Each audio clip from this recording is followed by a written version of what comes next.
everyone! In this video, we are going to learn about validity and reliability.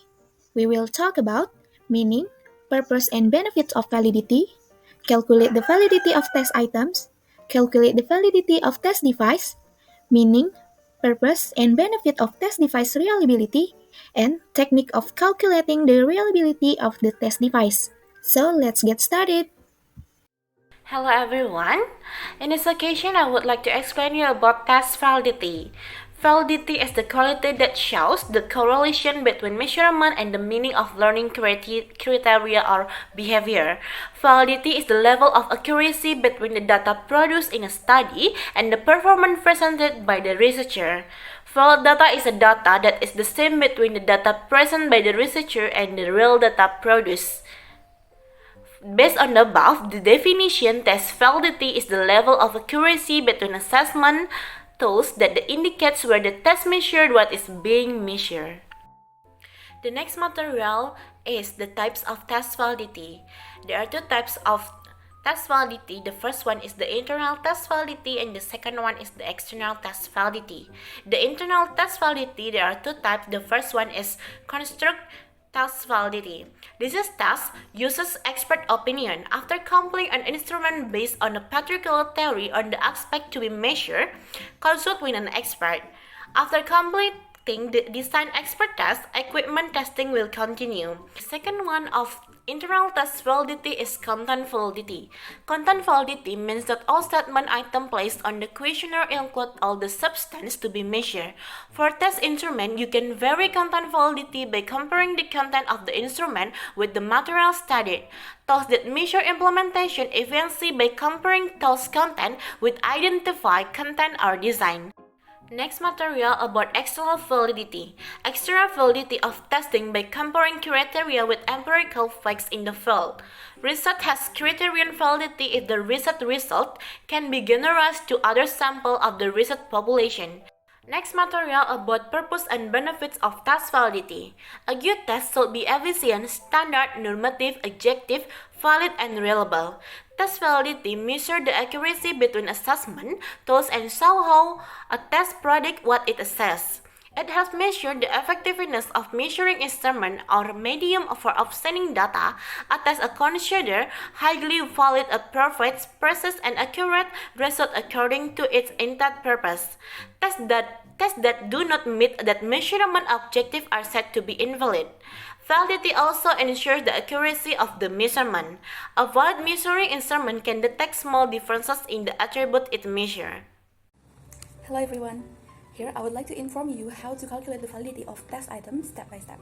First, using the product moment correlation formula, and second, using the point behavioral correlation coefficient formula. Here's the examples. 10 students were faced with an objective test in the form of multiple choice items which presented 10 items, where for each item answered correctly they were given a score of 1, while for each item answered incorrectly they were given a score of 0.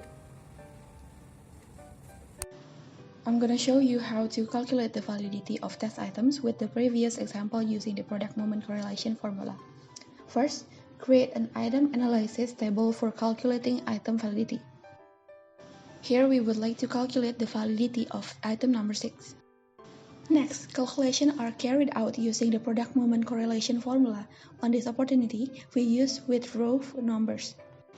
The data that we got before is entered into the previous formula. Because of RXY is less than equal to R tables, then question item number 6 is said to be invalid. I'm going to show you how to calculate the validity of test items with the previous example using the point behavioral correlation coefficient formula. First, you need to create an item analysis table for calculating item validity.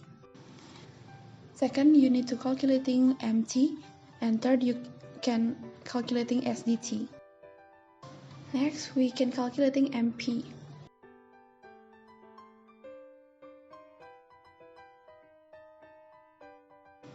Last steps, we can calculate the point behavioral correlation coefficient for each item on a table. How to calculate test device validity?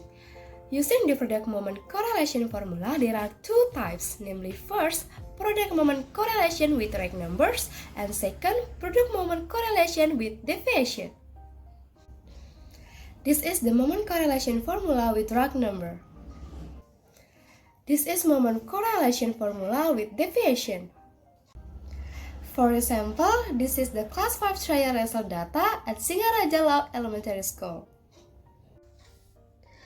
Calculation of validity for item number 1 using the product moment correlation formula with rank number, namely as follows. The result is 0.695.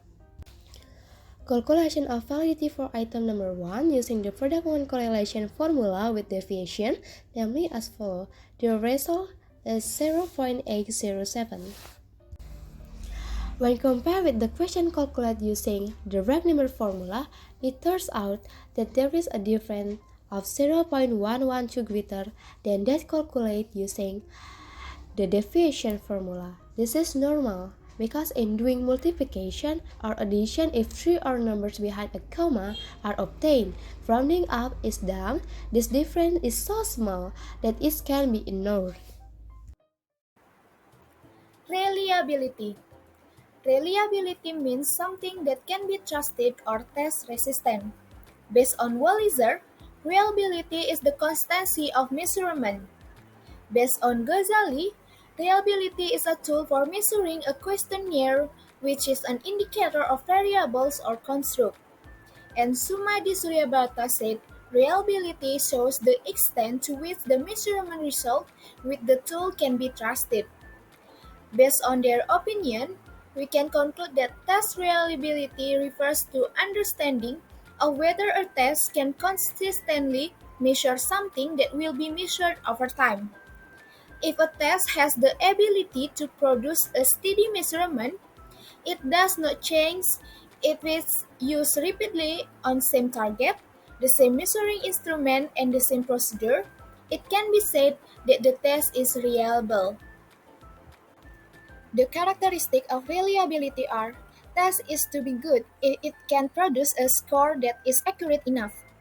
A test is said to be reliable if two tests are taken at different times and show scores that are not much different. And reliability can be expressed for two or more independent measurements obtained from the same test for each group member. There are three types of reliability, such as test-retest reliability, reliability with equivalence, and internal reliability. And the factors affecting reliability are the length of the test, the spread of scores, in level of difficulty, and also objectivity. The next material is purpose and benefits of conducting test device reliability. The purpose of reliability are to show the consistency of scores given by one scorer with another, and to determine the extent to which measurement error affects the variability of the result. The benefits of conducting reliability testing include ensuring the test results are consistent and accurate, which is important for making valid conclusions and decisions based on the test result. Identifying sources of measurement error and improving the test to reduce such errors.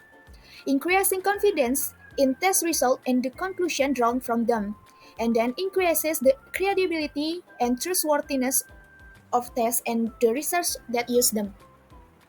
Will be explained about the how techniques for calculating the reliability of tests. Next, okay, the calculating of reliability have three R methods. First, parallel test methods. Second, test retest method, and the last split half method. And calculating reliability have three ways. First, splitting with odd even and early and techniques calculate. Second, calculating reliability with QR20, and last, calculating reliability with alpha coefficient. And first, splitting with odd even and early and techniques calculate. So for the this technique for the formula you can see in PPT, and the example same you can see in PPT and the result too. Next, and the second calculating reliability with QR20, and for the formula same like technique before you can see in PPT, and the result you can see in PPT too. And then the last, okay, for the last calculating reliability with alpha coefficient. So the same like technique before you for the formula you can see in PPT, and for the example same you can see in PPT for the and the result.